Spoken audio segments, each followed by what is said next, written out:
Now, live, Indiana's most complete primetime news.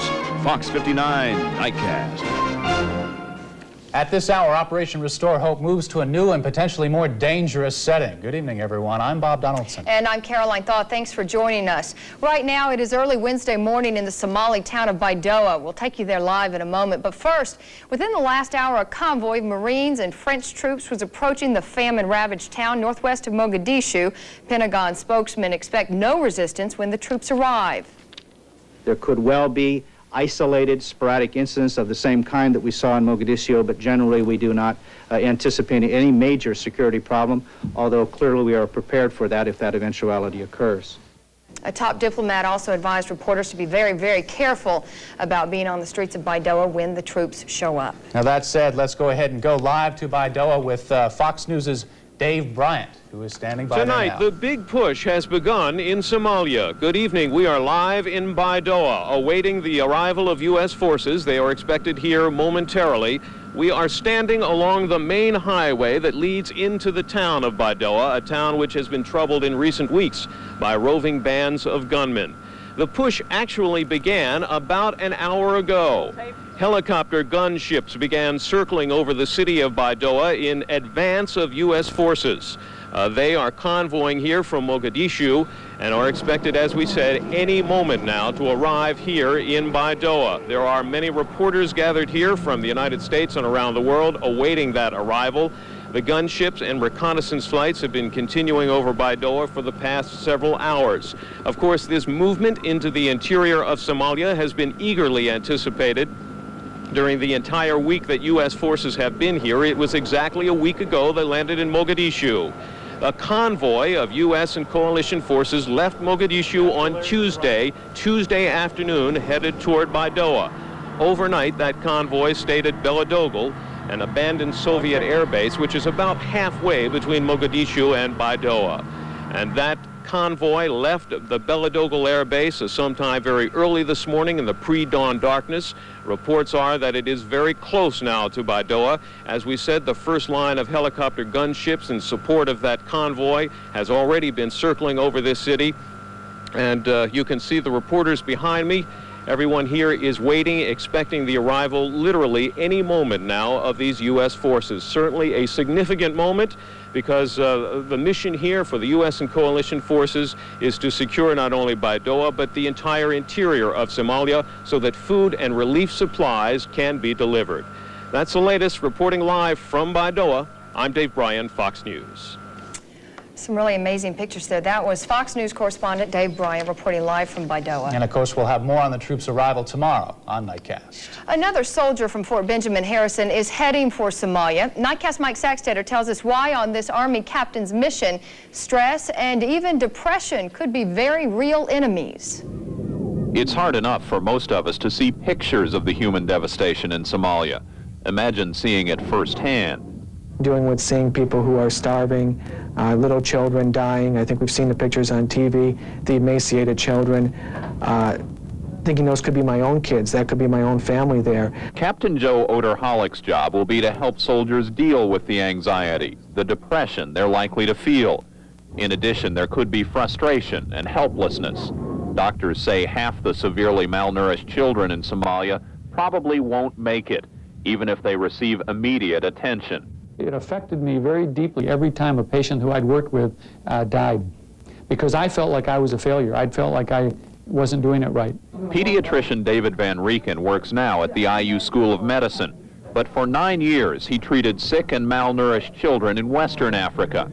He says the stress caused him to lose 30 pounds his first 6 months there, before the need to survive emotionally drove him to take a more detached attitude. I really had to act more like a physician and get a little bit clinical because emotionally it was hard for me to see 3 or 4 kids a day die. Captain Oderholik says it's especially important for the soldiers to talk freely about their feelings. He plans to help them do that when he leaves here for Somalia. That way, he says, those feelings won't build up inside as the soldiers live through scenes like these. Mike Sacksteder, Fox 59 Nightcast. Captain Oderholik leaves tomorrow for Fort Bragg in North Carolina for training. He'll get to Somalia sometime next month. Checking other news tonight, the Defense Department looks at Indiana as a possible site for a new Army Finance Center. A Defense Department task force took a bird's-eye view of two local possibilities: the current Finance Center at Fort Harrison, which is scheduled to close, and a site just south of the Hoosier Dome. 20 U.S. cities are trying to win one of a handful of finance centers and its thousands of jobs. Local and state leaders tried to put their best foot and best site forward to the group. A remodeled finance center in Lawrence is the first option. Downtown is the second. The incentive package is still a secret, similar to the negotiations for the United Maintenance Hub last year. We were competitive financially, but we didn't put any more money on the table than the other sites. As a matter of fact, there were some indications that at least one community pledged more in the way of financing. I think this will work the same way. You have to get in the ballpark financially. You have to be competitive from an incentive perspective, but that's not the only factor they're going to take into consideration. Now, the local bid will be officially turned in January 4th, and the legislature will be asked to approve the state's package to the Pentagon. So tonight, a long, cold winter of waiting begins. The Defense Department doesn't decide until spring. The winning cities will grab thousands of new jobs, but Nightcast Dave Brinkers reports as far as losers go, Lawrence could be one of the biggest. If the Pentagon wants reasons to rebuild its finance center in Lawrence, they need only go to Ted's for a haircut. They have the skills there already, the people who have the skills. I'm sure they're going to have to upgrade the building structure and what have you. But that's inexpensive, but retraining the people, now that could be very costly. So I don't see how they can make it cost efficient if they move somewhere else. The Army's already said it's closing up camp at Fort Bend by 1997. Right now, the Finance Center and its 3,000 jobs are going with it. The economic fallout of that will be very, very devastating to the city of Lawrence. And I don't see us recovering in less than 30 to 40 years. It's a financial hit of $400 million a year, more than just a little abnormal for this city of 30,000 people. Barber Ted Miller says the area's already suffered through enough of an economic buzzsaw. Anytime you can save jobs, better you do it. Everything in Indianapolis is on the west side. There's nothing on the east side. We lost Western, Chrysler, RCA, Indiana Gear. You got nothing. Dave Brinkers, Fox 59, Nightcast. The next stop for the Finance Center Task Force is Evansville. They'll be there tomorrow. Some of the money a Carmel judge is accused of taking is back in the hands of city officials tonight. Judge Robert Hughes resigned last week after police accused him of faking a $945 expense claim. The attorney for the former city judge offered an $800 cashier's check to the city's clerk treasurer as restitution. While no charges have been filed against Hughes, an investigation and audit is underway. Hughes is accused of filing a claim for a judicial conference that never took place. Dr. Jack Kevorkian helps 2 more people kill themselves the same day Michigan bans assisted suicide. That story tops tonight's World Wrap. Today's deaths bring to 8 the number of chronically or terminally ill women Kevorkian has helped commit suicide. The new law won't have any effect on the doctor's latest actions. It goes into effect in April. In Washington, a U.S. senator who's accused of sexually harassing 16 women says he's too valuable to resign. Oregon Republican Bob Packwood says he can't step down because Congress needs his expertise on issues like abortion rights and health care. And in College Station, Texas, President Bush delivers a major international policy address. He told students at Texas A&M University America should continue reaching outward in the post-Cold War era and warned against the U.S. isolating itself from the rest of the world. Turning quickly now to our weather, that cold wind you feel outside is a cold front blowing through. And we can not look forward to that. I think it's going to be very cold. Meteorologist Chris Wright is at the weather window to tell us about it. Chris? Well, Caroline and Bob, outside right now, we've got cloudy skies. Our temperature is the warmest reading we've had all day long. Right now, 56 degrees. We'll stay cloudy and not quite so cool over the next couple of days. I'll talk more about rain and some more snow in the forecast coming up a bit later on. Caroline, Bob? All right, Chris, thank you very much. Big Blue continues to shrink as it cuts thousands of jobs. Will the IBM shakeup affect Indiana workers? Also, what topic caused this emotional reaction from President-elect Bill Clinton? We'll have the answers.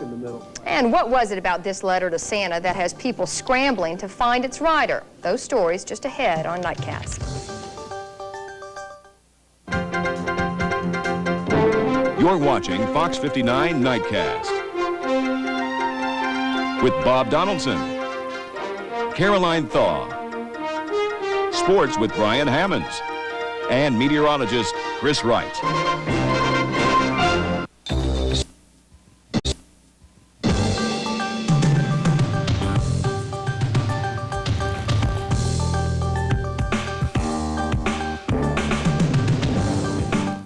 An electronics price war is going on. Discounts, coupons, major markdowns. Why? Best Buy. That's why Best Buy's on top. Other stores are fighting to get close, but Best Buy will not be undersold. Good isn't good enough. Better's not worth bothering with. So it's time to wipe the slate clean. We're Best Buy, and we want your business. So we've slashed hundreds of prices all over the store, and you can't miss the savings. Just look for the red arrows. So where are you going to find the big savings? Best Buy. That's where, because we've slashed hundreds of prices throughout the store. Look for the red arrows and get more for your money at Best Buy. We are the competition.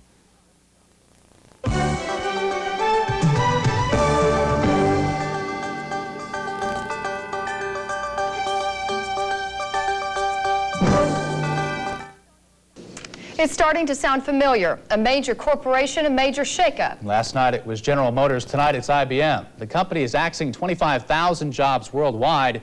Nightcast Adam Shapiro reports why local Big Blue workers aren't singing the blues. These Indiana IBM employees say they'll rest easy tonight, even though 25,000 of their fellow workers are about to lose their jobs. The whole industry, and as a matter of fact, the whole country is going through this, rethinking what business you're in and being aggressive and competing globally. It's just part of the game. I mean, it's part of what you have to do to be competitive. IBM employs about 700 people statewide, half of them right here at the Bank One Tower in Indianapolis. And they expect all those people to report to work tomorrow and the day after, because IBM managers say there won't be any layoffs here. Most of the activities that take place here are sales, technical support, but we don't have any plant or manufacturing operations in the state at all. And that's where IBM says most of the staff reductions will take place. But that does not preclude the possibility that sometime, in order to be competitive, we may have to lay off. But even that doesn't worry IBM's Indiana workers. I think the worst is over for us, and I think we're positioned very appropriately to manage the resources that we have, so I'm not concerned. And neither are most of the IBM people at this workshop, at least not yet. Adam Shapiro, Fox 59 Nightcast. IBM says half the cuts will take place at U.S. plants. The other half will take place at IBM plants across the country, across the world, excuse me. The bleak news out of IBM is just the opposite of what President-elect Bill Clinton says he wants to hear. Clinton made the comments as his economic summit ended in Little Rock. Tonight, Clinton is calling the summit productive, positive, and provocative. Earlier, the President-elect became emotional, pounding the table as he stressed the need to cut health care costs. It is a regressive tax. We are kidding each other. We are all just sitting here making this up if we think that we can fiddle around with the entitlements and all this other stuff and get control of this budget if you don't do something on health care. It is a joke. It's going to bankrupt the country. Clinton says the country has about 6 months to do something about spiraling health care costs.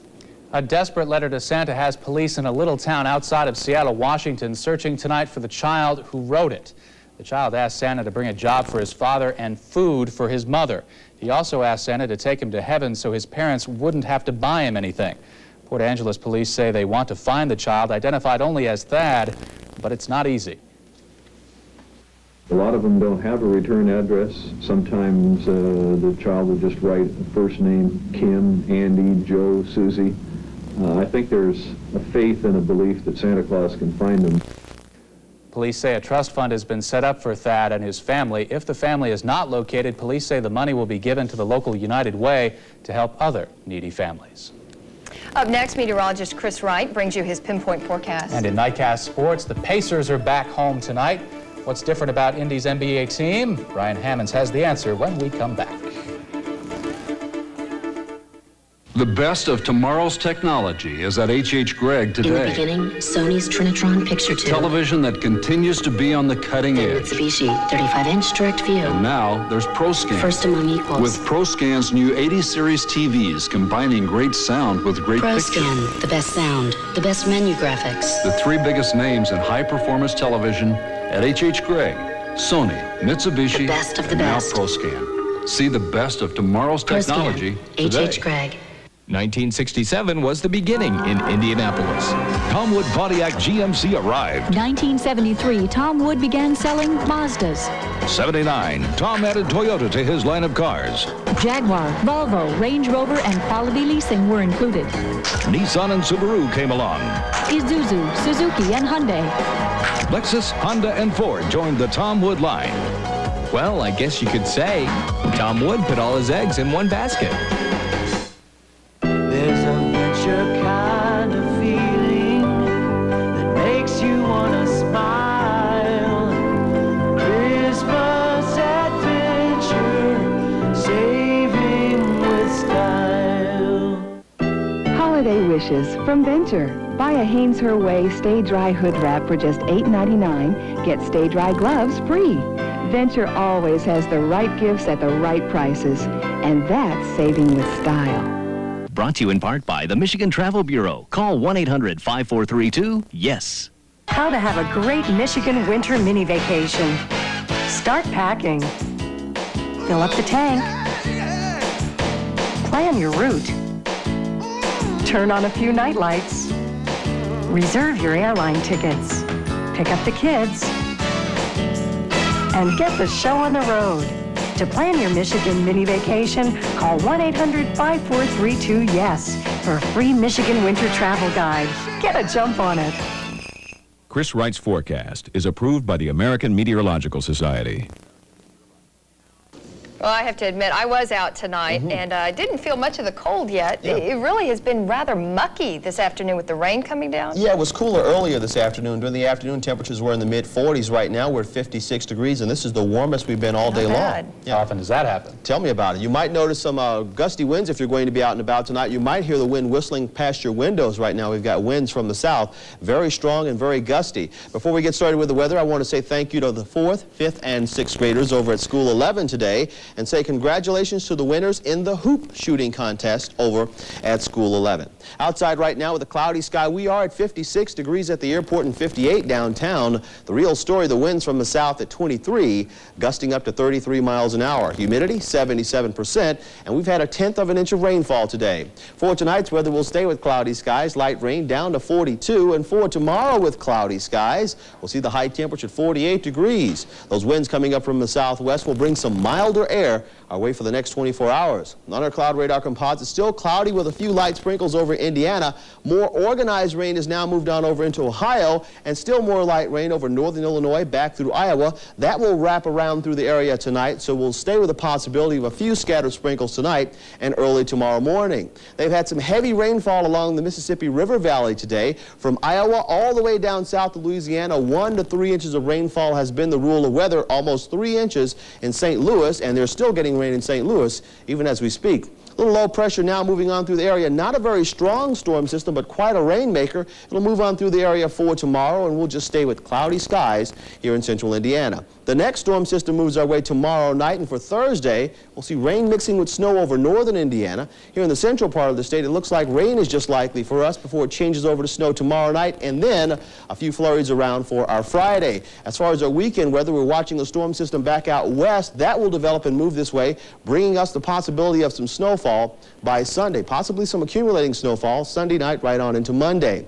As far as low temperatures tonight, we'll be in the 40s here in central Indiana, 40 at South Bend, 40 at Lafayette, and 45 down at Evansville, 43 at Bloomington, and 47 down at Louisville, here in the Circle City, down to 42 for tonight's weather.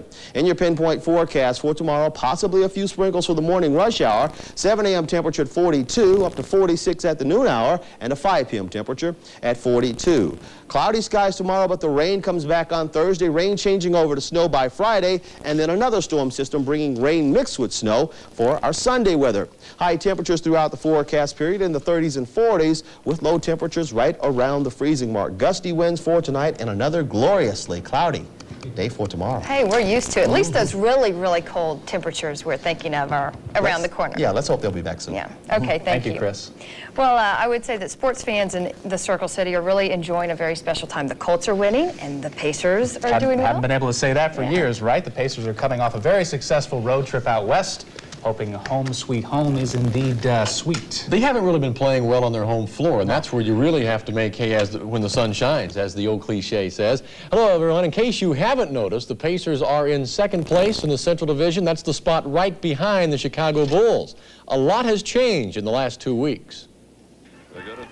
12 days ago, the Pacers were 6-8 and struggling in the Central Division. Today, the Pacers are 11-9 after winning 5 of their last 6, including 4 of 5 on a tough road trip. I think we've more so proved a lot of things to ourselves, that we can win on the road, and we're very capable of becoming a very good team if we stay hungry and stay aggressive. Now they got to go for the one good shot. Here's Detlef. Dumped it inside. Oh, Kenny Williams hit the bucket. Everybody has contributed during this stretch. Even Kenny Williams, who has become a vital component. Kenny's been scoring, rebounding, and blocking shots, basically causing havoc for the opposing team. Missed it again, again. That is rebounding. I think I had a little spot coming in, dunk and rebound, and I think that gives an extra spot to the team to motivate them and get the crowd into it, and we can keep the lead and come out with some great wins. Those great wins have earned respect on the road for the Pacers. Now they want to earn respect at home, starting with the fans. The important thing here is that we maintain this, that we keep playing like we have been, and not just on the road, but especially at home. We need to start winning here more, start winning more games, get the support of the community, get more people in the stands, and once that will happen, we'll be a good team. The Pacers face the Boston Celtics tomorrow night at the arena. It would be nice to see a big crowd on hand. The Celtics will come in tired. They were in Minnesota tonight facing the Timberwolves. Michael Williams to Chuck Person, a familiar duo. Chuck goes hard to the hole. T-Wolves down by 4 at this point. The Celtics, though, build a lead. Kevin McHale beats the shot clock with the jumper. It was a 12-point Boston lead, but watch Chuck. Time running down in the first half. Chuck unleashes one from 40 feet. Count it for 3. That cut the lead to 2 at halftime. Boston leads by 1 now, 91-90 in the fourth quarter. To the NBA board, New York beat New Jersey 108-94. Orlando over Philadelphia. Miami knocked off Sacramento. Detroit beat Atlanta. Cleveland over Houston. In the third, Chicago has a big lead on Charlotte. San Antonio has a 2-point lead on the Lakers. There are 3 late starts tonight of the NBA. When we come back, we'll bring you the latest high school basketball rankings, and we'll tell you about a record that was set last Sunday. Stay with us.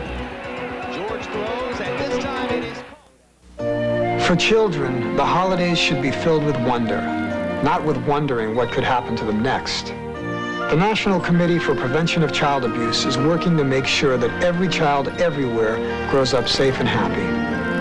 I'm Michael Bolton, and this holiday season, when you purchase any Coca-Cola product at a Target store, you'll be making a contribution to prevent child abuse.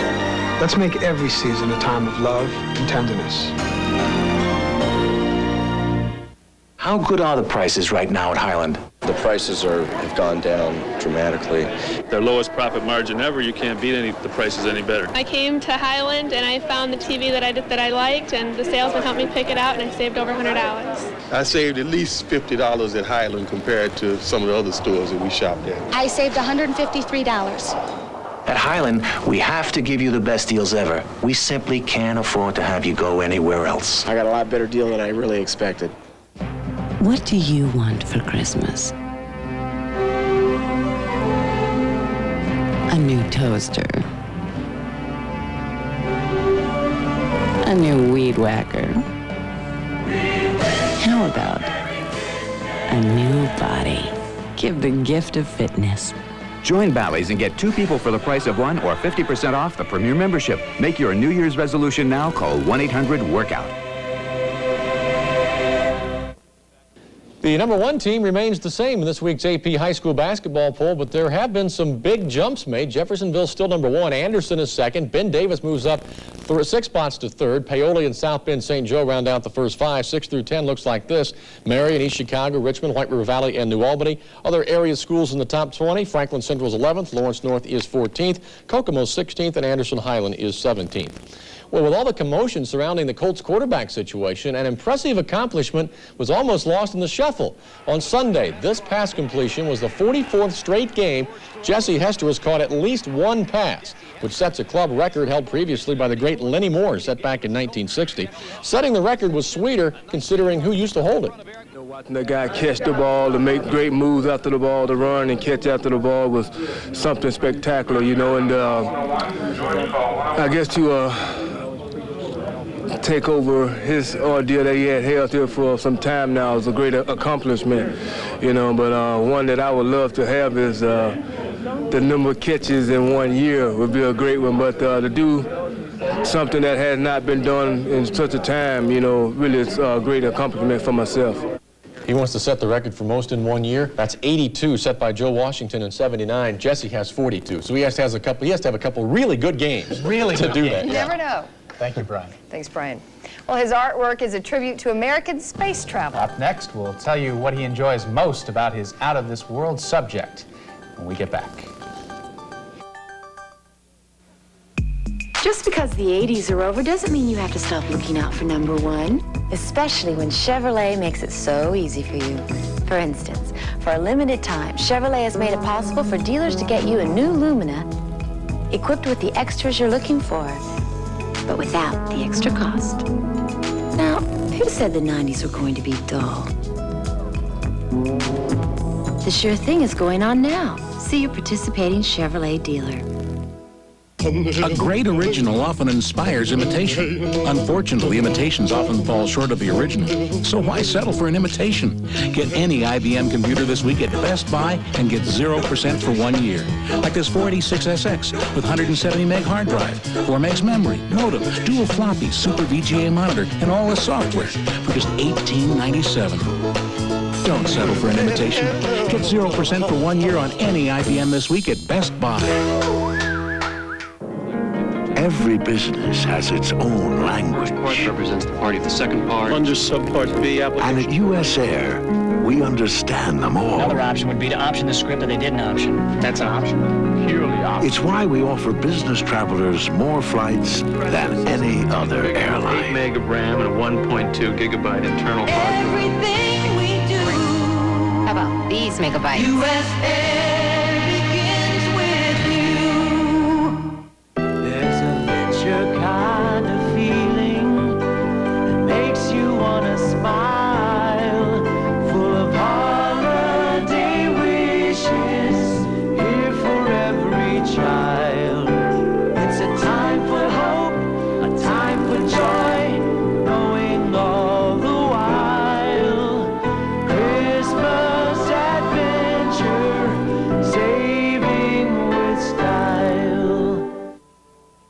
We want to recap our top story tonight. American and French forces are rolling into the Somalian city of Baidoa at this hour. Now, these pictures you're about to see were taken just moments ago. These troops started to arrive just after we went on the air. There are about 670 American Marines and French Foreign Legion members in the force. They will help get food into the troubled city of Baidoa, where up to 100 people have died every day. The Pentagon does not expect any trouble in Baidoa, but we'll keep you up to date on the Marines' progress tomorrow on Nightcast. And turning for a final look at weather, a little rain in the forecast again. Yeah, cloudy, a few sprinkles early tomorrow morning. Tomorrow will be a cloudy day, 7 a.m. temperature 42. We'll see the high temperature in the mid to upper 40s tomorrow, but more rain and snow in the forecast later in the week as temperatures will cool down by Friday. Thank you, Chris. Finally tonight, meet an artist whose love of outer space has turned into his life's work. Robert McCall's paintings are a tribute to the beauty of endless space and to some of NASA's big missions like the Apollo moon landings. McCall was a consultant on the first Star Trek movie and art director for the film The Black Hole. His favorite paintings portray the future, and many of McCall's works hang in the U.S. Space Museum in Washington, D.C. And you can see why. That wraps up this edition of Nightcast. Thanks for being with us, and we'll see you again tomorrow night at 10. Until then, good night. Bye-bye.